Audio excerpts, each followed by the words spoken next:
The castle is in darkness. As you wander the hall and mount the great staircase, you feel a sense of dread. The hairs stand up on your arms and the back of your neck. You carry on walking up the stairs and you walk onto the corridor. A woman suddenly appears, shouting at you, with her nose almost touching yours. You run back down the stairs, back into the dark corridor.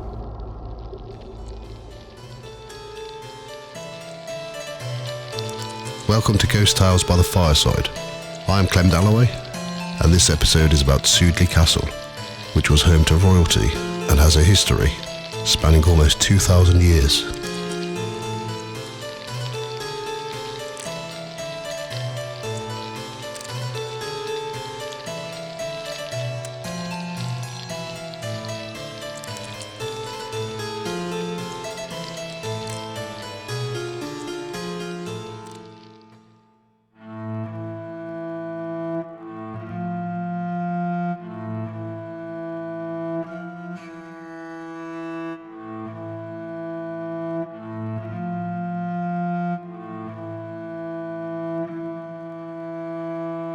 Sudeley Castle stands near the market town of Winchcombe in the Cotswold Hills of Gloucestershire. The remains of Roman villas have been found around the Winchcombe area, and it was once the chief city of Mercia when under the rule of the Saxon king Offa. Famous for the building of Offa's dyke, the barrier he had built to prevent the Welsh from invading the county.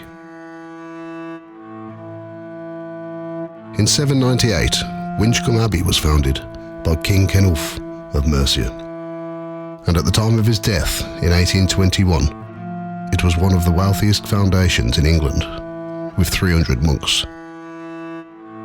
Cenulf had a son, Kenelm, who was only 7 years old when his father died.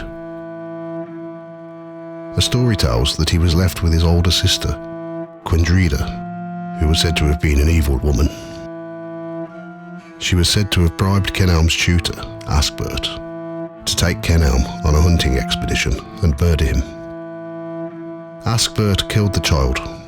He removed his head and buried him in the woods. A white dove is said to have dropped a parchment at St. Peter's in Rome, which told of the crime. The parchment read, "In Clent, cow pasture under a thorn. Ahead bereft lies Kenelm, king born and a guiding light." The story was published in the Winchcombe and Sudeley Record in June 1894, and it read, "This villainy, so secretly committed in England, was miraculously revealed in Rome by a white dove that dropped a parchment on St. Peter's. On this evidence, great multitudes assembled. A pillar of light appeared over the grave of Kenelm, to which they were guided by a white cow, which used to frequent the valley, which afterwards became known as the Valley of the White Cow."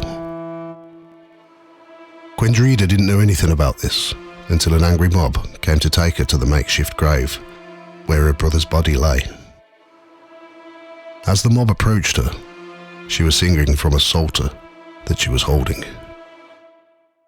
Her eyes were torn out, and the blood fell onto the psalter onto a verse that read, "This is the work of them who defame me to the Lord, and who speak evil against my soul." The body of Kenelm was wanted by both Gloucester and Worcester as holy relics, but his remains went to Winchcombe Abbey, where a shrine was built that drew many visitors, and many miracles were witnessed. Kenelm was venerated as a saint. 2 stone coffins that are believed to be the remains of Cenulf and Kenelm are now in Winchcombe Parish Church. One of the miracles witnessed was the appearance of a spring called Kenelm Spring, which today supplies Sudeley Castle with water.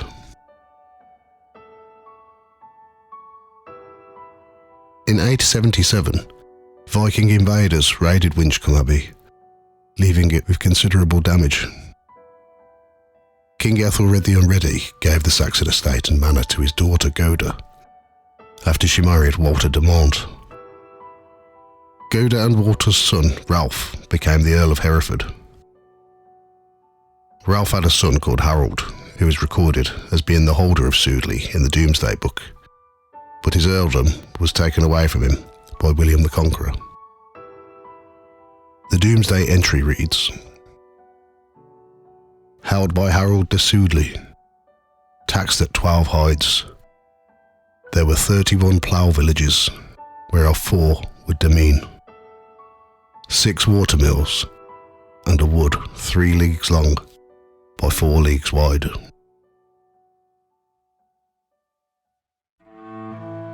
After the death of Harold, the estate was passed on to his son, John de Sudeley, who married Grace Tracy, the daughter of William Tracy, an illegitimate son of Henry I.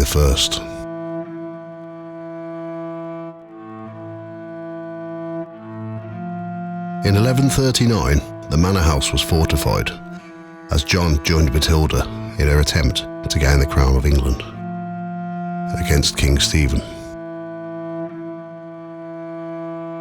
The king seized Sudeley and used it as a royal garrison. Eventually, the fortified manor house was returned to the family and was handed to John's son, Ralph de Sudeley. By 1367, the estate was held by John, 9th Lord of Sudeley, who was killed in Spain while fighting for Edward, the Black Prince, son of Edward III. Sudeley was then passed on to John's sister, who married into the Boteler family. In 1440, Ralph Boteler was made Knight of the Garter and created Baron Sudeley by Henry VI. He was a military commander and a member of the king's household under Henry V and Henry VI. He built the Sudeley Castle we see today on its present site. The older manor house is believed to have stood where the current gardens are. The building originally had a moat and had quarters for servants and men-at-arms. The chapel and tithe barn were also built around this time. A few years after building the castle, Ralph Boteler was appointed Treasurer of the Exchequer and High Treasurer of England. Boteler was a Lancastrian supporter, and during the War of the Roses, in 1469, King Edward IV forced him to sell Sudeley Castle.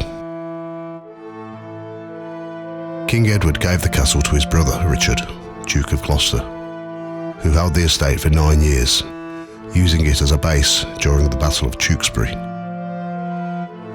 In 1478, Richard exchanged Sudeley for Richmond Castle in Yorkshire. After the death of King Edward IV, Richard ascended to the throne as Richard III.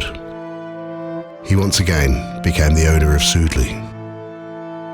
Richard was killed in 1485 at Bosworth Castle, which brought an end to the War of the Roses, and the crown of England went to Henry VII, which was the start of the Tudor dynasty. Henry gave Sudeley Castle to his uncle, Jasper Tudor, Duke of Bedford, who died in 1495, and the castle was returned to the crown. King Henry VIII and Anne Boleyn visited the castle from the 21st to the 26th of July, 1535. During his time there, he met with Thomas Cromwell at Winchcombe Abbey to discuss the dissolution of the monasteries, which would be the fate of Winchcombe Abbey.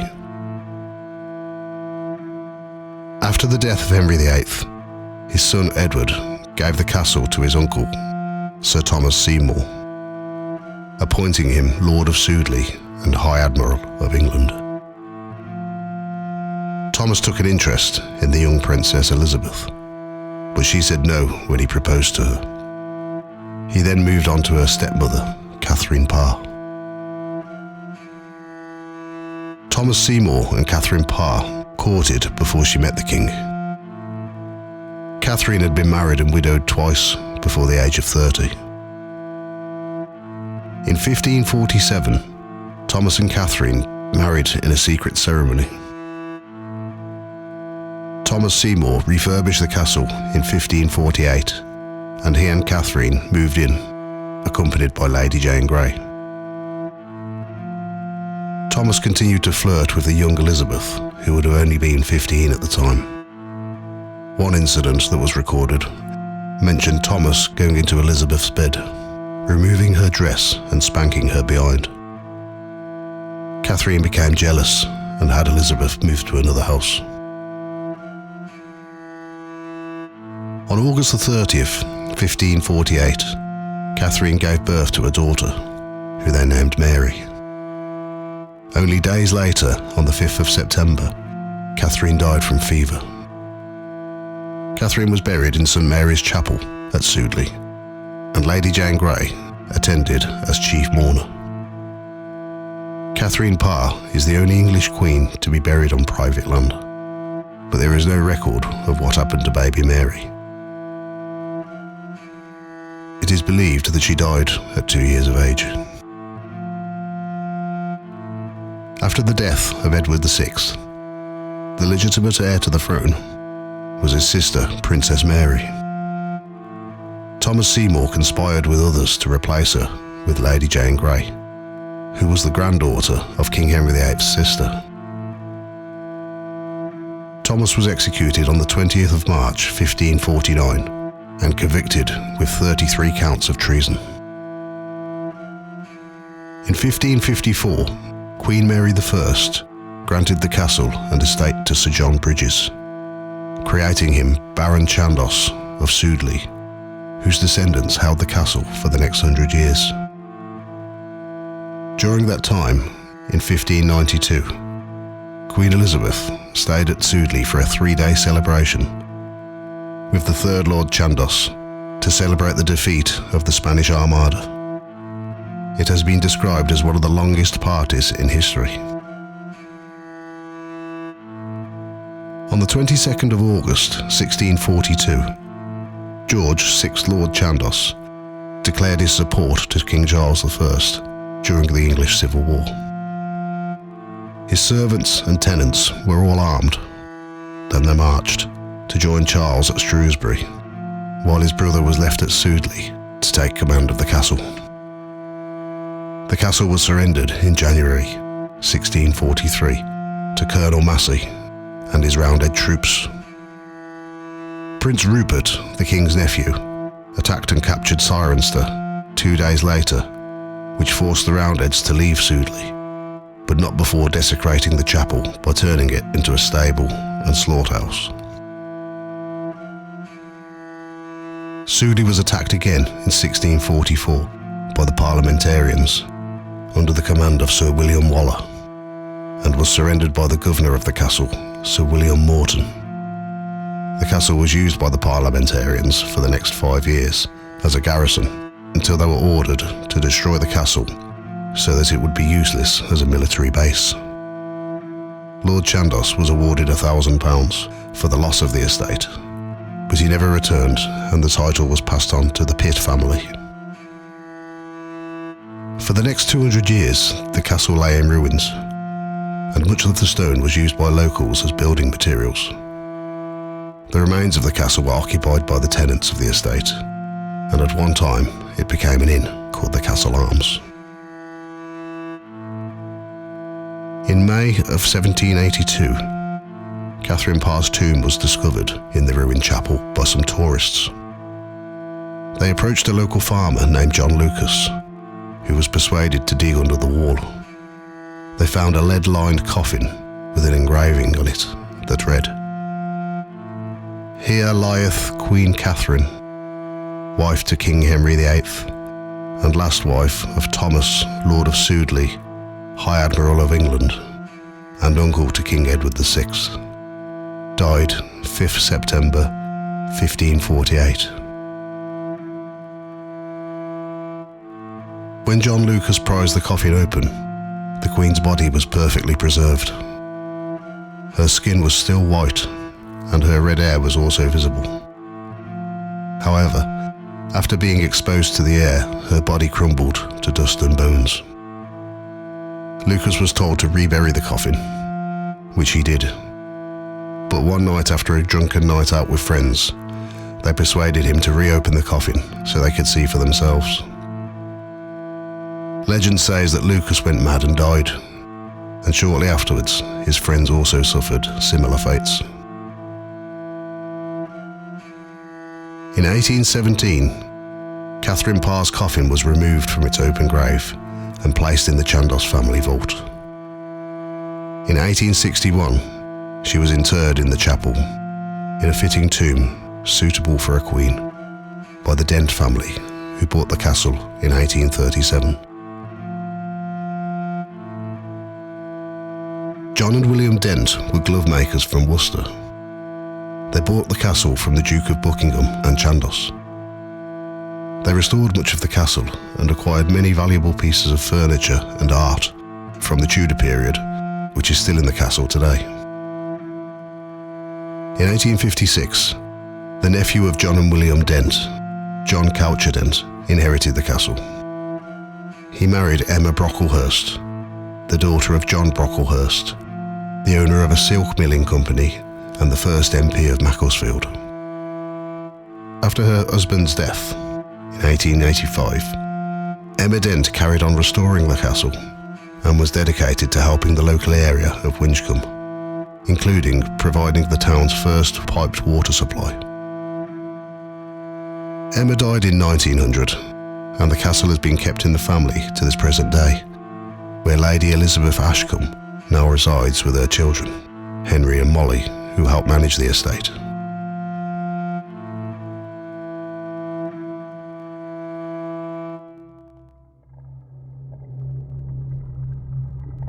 A tall lady in a long green dress has often been seen around the castle nursery, sometimes accompanied by the sound of a child crying.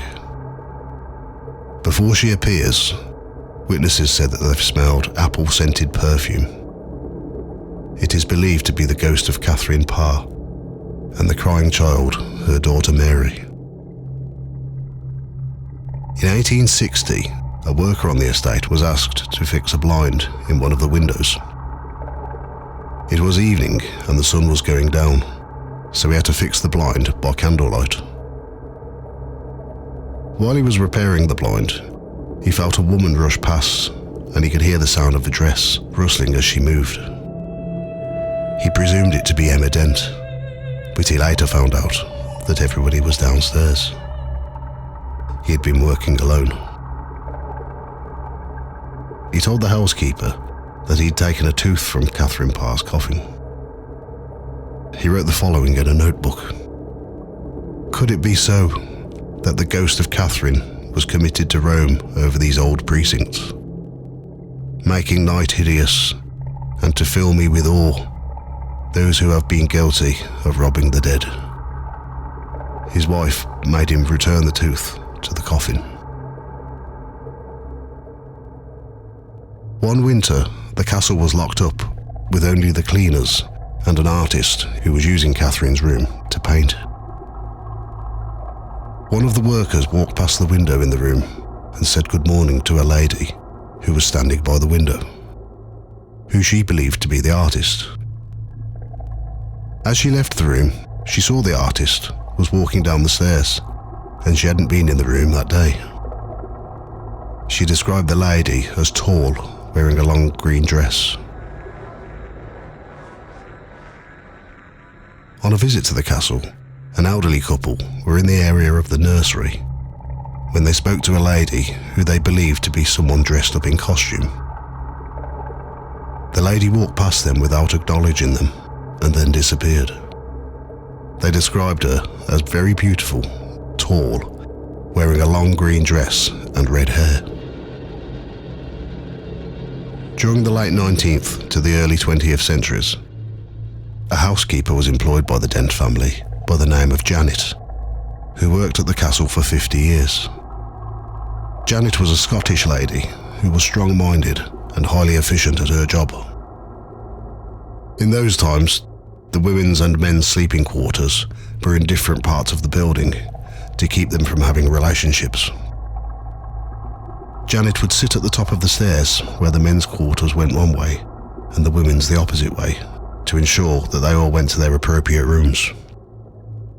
She used to wear a mob cap, white blouse, a faded pink long skirt, which would reach to her ankles, and black shoes. In 1993, a group of teenagers from a local school visited the castle when one of the teenagers wandered off on her own. She went up the stairs and she was confronted by the ghost of Janet, who appeared close to her face and angrily waved a feather duster in her face twice. Janet is often seen around August and September time and is usually seen on the stairs and in the Rupert room. The Tithe Barn has its own ghost. A woman in her 20s has been seen often. She wears a long white dress and has long auburn hair. She is seen playful and happy and is believed to have stayed at the castle once on holiday and had a holiday romance. People believe that she secretly met her lover in the barn. A small black dog has been seen many times by visitors, which is believed to be the pet of Prince Rupert, who was killed in a siege during the Civil War. Other ghosts that have been seen are a young blonde-haired boy in the garden, a blacksmith who hammers away in the night in the vault, and many guests have been woken up in the night by the weight of someone sitting on the bed.